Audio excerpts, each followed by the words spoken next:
Cloud9's on the board here. They made a lot of adaptations coming into this game. We saw the Maokai pickup that was thrown out by Trashy. We saw the Orianna pick that we wanted to see.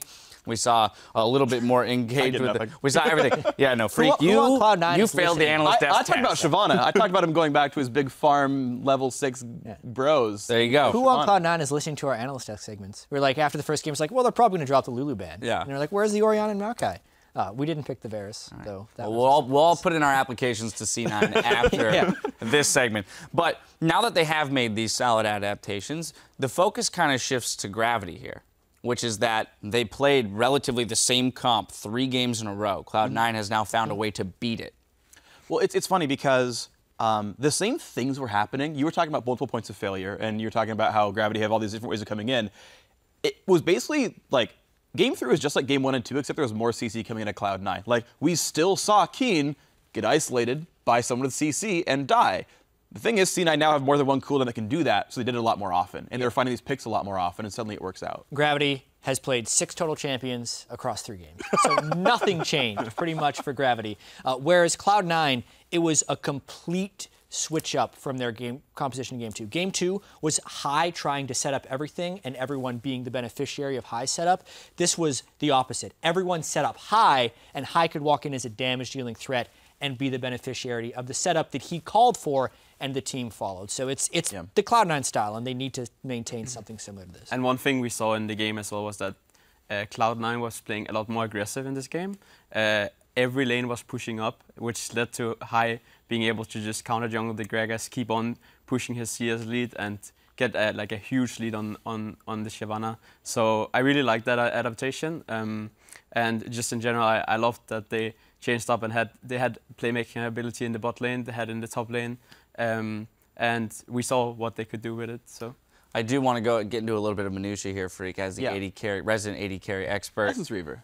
Essence Reaver Varus. Also, just the Varus pick in general in the bot lane, because we haven't seen him down there in a while. So Varus, I think, was a flex pick. I actually don't like Varus that much as a blue side flex pick because you have to lock in picks 4 and 5 before the very end. So that makes it really awkward because they can just like wait on their mid laner as they did and like, okay, just kidding, it's Varus in the bot lane. So it's a little bit weird in that case.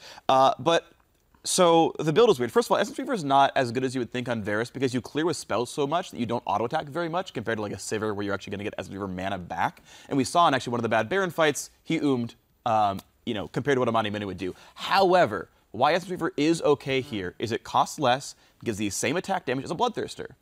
But, okay, it's a little bit less lifesteal, a little bit less of a shield, but you're Varus, who cares? You just have more offensive stats for less gold, and you get to progress into your build. So as an offensive purchase, for the sake of being an auto-attack-focused champion, it actually works out pretty well. Yeah, and when compared to the Mana Immune, it's a much earlier power spike. Yeah. So it definitely has its pros. Yeah. Not sure if they utilized the earlier spike.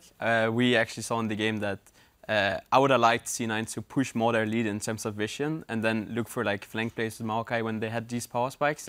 They played a little too passive, in my opinion, but in the end, it turned out well for them. So, yeah.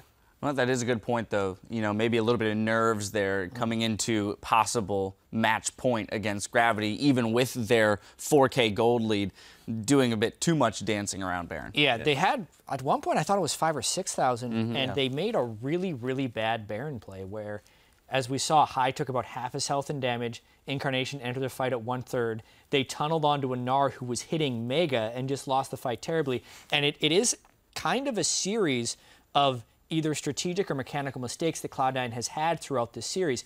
Freak mentioned that Sneaky has really not outplayed a single CC the entire series, where that was pretty much something he did every single game. Yeah, he's had games where he misses, just dodges everything, and it's beautiful. Yeah, it's been something. But on the side of Gravity, right, this is now, in my opinion, when they have to change up. Because it's literally, at this point, should be a rule of series.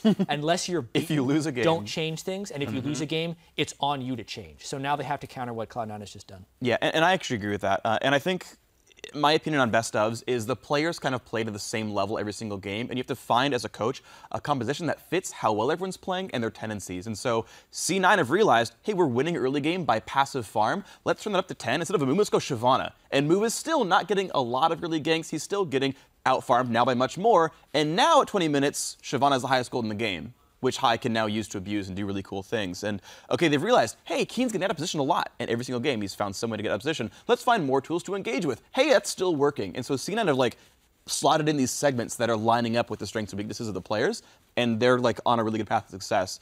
Gravity, all they've done is capitalize on C9 over-aggressing, and so C9 just stopped pushing so damn much. Well, so Trash, with this concept that Freak has thrown out there, what would you say, if you agree, what would you say on the side of Gravity are the things that they need to play towards, their strengths up against Cloud9? I'm not sure if they can deal with the Shyvana pressure. What I would have liked earlier on was that we actually saw all lanes pushing up. Maybe try to punish that. I think there was definitely gank potential in the mid lane when Orianna was sitting at the enemy tower. Other than that, I think this is just Cloud9's way of saying, we're going to play Amumu the 2 first games and then troll a bit, and then this is our way back in the game. Let's pick Shyvana, and then... This is the beginning of the reverse sweep here. Well, you have to wonder, too, whether or not Shyvana will be available on the backside, because if you had such little success with Amumu, you come out with the Shyvana and play with so much more confidence. The easiest solution is just to get rid of it in this fourth game. Which would either enter Kalista, Fizz, or Azir. If any ban is dropped, it would have to be the Fizz. Yeah, I agree. Yeah, I mean, Gravity's a team that let TSM play Olaf 3 times in a row. To be fair, they won one of those, so I mean, it worked, but like... Yeah, and Cloud9 let the mid laner play Victor 3 times in a row. There's a pattern. This time it wasn't a sweep, This time they did win, so they didn't pull a TSM in this one, but I wonder, right? Like, how quickly they will tunnel in on picks, how quickly they will understand that maybe they can just outcomp it. It's also very interesting that in this game that both AD carriers actually had engaged tools. It's not something you see very often. And maybe we will see a shift in that in terms of Gravity going away from the Ashe. Even though I think it has been working fairly well for them. We will see. All right, well, Cloud9 have kept the series alive. We'll see if they can build on that win in Game 3, or Game 4 rather, against Gravity. Don't go anywhere.